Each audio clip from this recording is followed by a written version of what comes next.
Hello दोस्तों, कैसे हैं आप लोग? उम्मीद है बेहतर होंगे। बीपीएससी टीआरई 3 का एडमिट कार्ड को लेकर बहुत बड़ी अपडेट आ रही है। उनकी तरफ से एक नोटिस जारी किया है, बीपीएससी ऑफिस की तरफ से एक नोटिस जारी किया गया है जी। एडमिट कार्ड को लेकर के कब से एडमिट कार्ड जारी होना है, और ई एडमिट कार्ड की बात कर लें या डमी एडमिट कार्ड की बात कर लें, उनका क्या करना है, कब से स्टार्ट होगा, और फाइनली जो एडमिट कार्ड आएगा वो कब तक आ जाएगा, और न्यू अपडेट उसमें क्या कुछ आया है कि एडमिट कार्ड जारी कर होने के बाद जो है क्या क्या आपको करना होगा, नया नया उसमें क्या क्या ऐड किया गया है और क्या नहीं करना है, क्या कुछ करना है, उन तमाम चीज़ों के बारे में बात करने की कोशिश करेंगे। अगर क्या क्या करना होगा तब आपका एडमिट कार्ड सही होगा या गलत होगा, उन तमाम चीज़ों के बारे में बात करेंगे। तो सबसे पहले देख लेते हैं नोटिस के बारे में, बीपीएससी की तरफ से जो जारी किया गया है नोटिस, उसमें क्या कुछ कहा गया है। सबसे पहले देखते हैं नोटिस को।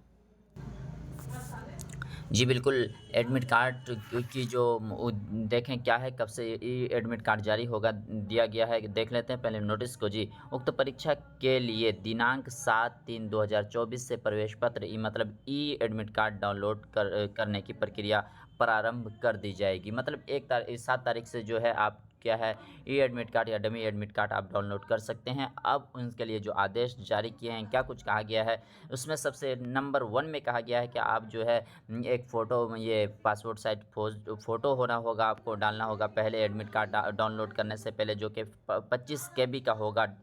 जब आप ये करेंगे उसके उपरांत ही एडमिट कार्ड डाउनलोड कर सकेंगे। दूसरी बात, अगर किसी का माता पिता के नाम पे किसी तरह की गलती हो जाती है तो उस टाइम जो है वहाँ एक कॉलम दिया होगा, उसमें जाकर आप सही वाला एडमिट ये डालेंगे नाम, और उसके बाद ही एडमिट कार्ड डाउनलोड करेंगे जी। ये बिल्कुल। और जो इसमें 2 नंबर में कहा गया है कि क्या उसमें कुछ कहा, एडमिट कार्ड जब डाउनलोड होगा उसमें क्या कुछ रहेगा आपका जी। सभी अभ्यर्थी जी प्रति पाली के प्रवेश पत्र, मतलब ये कि एक जो है अलग से आपको लेके जाना होगा, एडमिट कार्ड का जो होगा छाया प्रति एक, मतलब जीरोक्स, और एक लेके जाना होगा, जो कि वीक्षक होंगे वहाँ उस पर हस्ताक्षर करेंगे और आप सुपुर्द कर देंगे उनके जी। अगर बात करें 3 नंबर की जी, 3 नंबर में क्या कुछ कहा गया है कि मतलब जो परीक्षा केंद्र जो होगा कोर्ट से संबंधित विस्तृत जानकारी जो है 12/3/2024 तक उपलब्ध आपको से क्या है, ये दिनांक 14 तक, 12/3 से उपलब्ध कराया जाएगा। दिनांक 14 तक प्रवेश पत्र निश्चित रूप से डाउनलोड कर लेंगे जी। आपको जो पहले तो जो ये डाउनलोड जो करेंगे आप, तो उसमें एक सेंटर कोड दिया जाएगा जो जिसमें आपके ज़िले का नाम बताया जाएगा और एक सेंटर कोड होगा। अब उस सेंटर कोड की बात कर लें तो वो सेंटर कोड जो होगा किस स्कूल का होगा, उस ज़िले में कहाँ होगा, उनकी जानकारी जो है आपको 12 तारीख को मिल जाएगी। और कह रहा है कि मतलब 15 तारीख से आपका एग्ज़ाम है, तो इससे पहले कि 14 तारीख तक हर हाल में आपको एडमिट कार्ड डाउनलोड कर लेना है।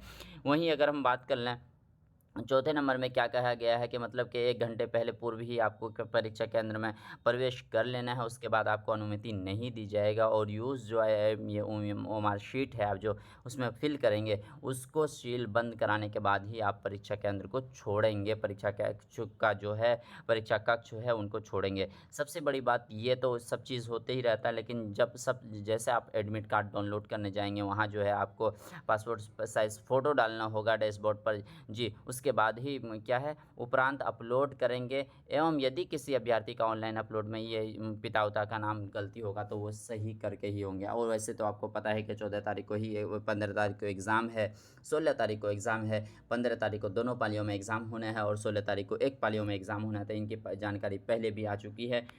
बस यही जानकारी थी आप लोगों की कि जो 7 तारीख से है एडमिट कार्ड, वो डमी एडमिट कार्ड डाउनलोड होना स्टार्ट हो जाएगा। तो बहुत सावधानी के साथ वो लोग जिनका नाम गलत है माता-पिता का, वो सही करके उसमें डाउनलोड करेंगे ताकि कोई दिक्कतों का सामना ना करना पड़े। फ़िलहाल यही अपडेट थी। पल-पल की अपडेट को पाने के लिए हमारे चैनल को सब्सक्राइब करें और अपने दोस्तों में ज़रूर शेयर करते। मिलते हैं नेक्स्ट वीडियो में, तब तक के लिए थैंक यू।